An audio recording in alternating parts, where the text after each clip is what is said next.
Jollywood. Tenali Raman கதைகள். தெனாலிராமனின் மறுபிறவி. தெனாலிராமன் கொலை செய்யப்பட்ட செய்தி ஊர் முழுவதும் தீ போல் பரவியது. அப்போது சில அந்தணர்கள் மன்னரை சந்தித்தனர். நியாயமாக ஒரு பார்ப்பனரை கொன்றது மிக கொடிய பாவமாகும். அவனது ஆவி தங்களுக்கும் நாட்டுக்கும் கேடு விளைவிக்கும் என்றனர். இதை கேட்ட மன்னர் கிருஷ்ணதேவராஜர் கலங்கினர். இதற்கு பரிகாரம் என்னவென்று மன்னர் கேட்டார். அதற்கு அந்தணர்கள் அவன் ஆவி சாந்தியடைய அமாவாசை என்று நள்ளிரவு சுடுகாட்டுக்கு சென்று பூசை செய்தால் நலம் என்றனர்.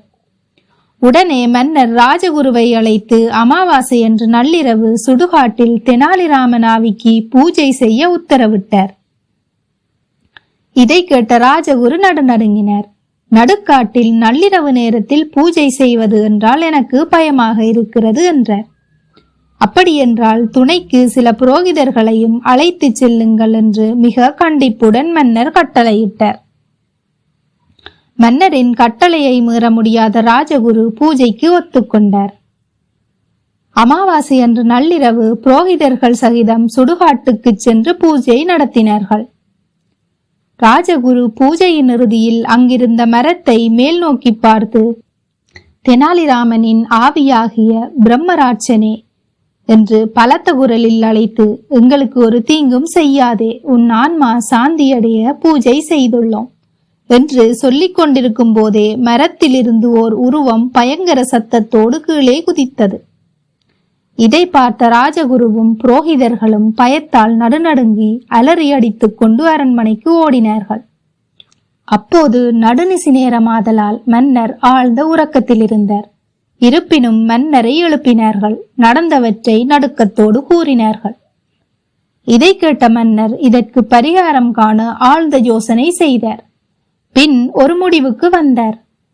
தெனாலிராமன் ஆவியாகிய பிரம்மராட்சனை ஒழித்து கட்டி நாட்டிற்கு நன்மை உண்டாக செய்பவர்களுக்கு 1000 பொன் பரிசளிக்கப்படும் என்று பறைசாற்றி அறிவிக்க செய்தார். இதை கேட்ட நாட்டு மக்கள் யாரும் பிரம்மராட்சனை ஒழித்து கட்ட முன்வரவில்லை. சில நாட்களுக்கு பிறகு ஒரு துறவி மன்னரை காண வந்தார். மன்னரும் அந்த துறவியிடம் தெனாலிராமனின் ஆவியாகிய பிரம்மராட்சனை ஒழித்து கட்டும்படி வேண்டினார். இதை கேட்ட துறவியர், மன்னர் பெருமானே, கவலையை விடுங்கள். பிரம்மராட்சனை என்னால் முடிந்தளவு ஒழித்து கட்ட முயற்சிக்கிறேன். இது நிரந்தரமான ஏற்பாடாக இருக்காது. மீண்டும் தெனாலிராமன் உயிர் பெற்று வந்தால்தான் பிரம்மராட்சனுடைய அட்டகாசம் சுத்தமாக குறையும் என்றார். அப்படியானால் தங்களால் மீண்டும் தெனாலிராமனை உயிர்ப்பிக்க முடியுமா என வினவினார் மன்னர். ஓ, தாராளமாக என்னால் முடியும் என்றார் துறவி. மன்னர் மகிழ்ந்து, தாங்கள் தெனாலிராமனை உயிர்ப்பித்து காட்டுங்கள், அதுவே எனக்கு போதும் என்றார்.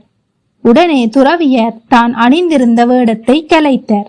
நான் தான் தெனாலிராமன், துறவி வேடத்தில் வந்தேன் என்றார். இதை அறிந்த மன்னர் மகிழ்ந்து தெனாலிராமனை கட்டித் தழுவிக் கொண்டார். பின் 1000 பொன் பரிசளித்தார். தொடர்ச்சி அடுத்த வீடியோவில். தொடர்ந்தும் தெனாலிராமன் கதைகள் பார்க்க ஜாலிவுட் சேனலை சப்ஸ்கிரைப் செய்யுங்கள்.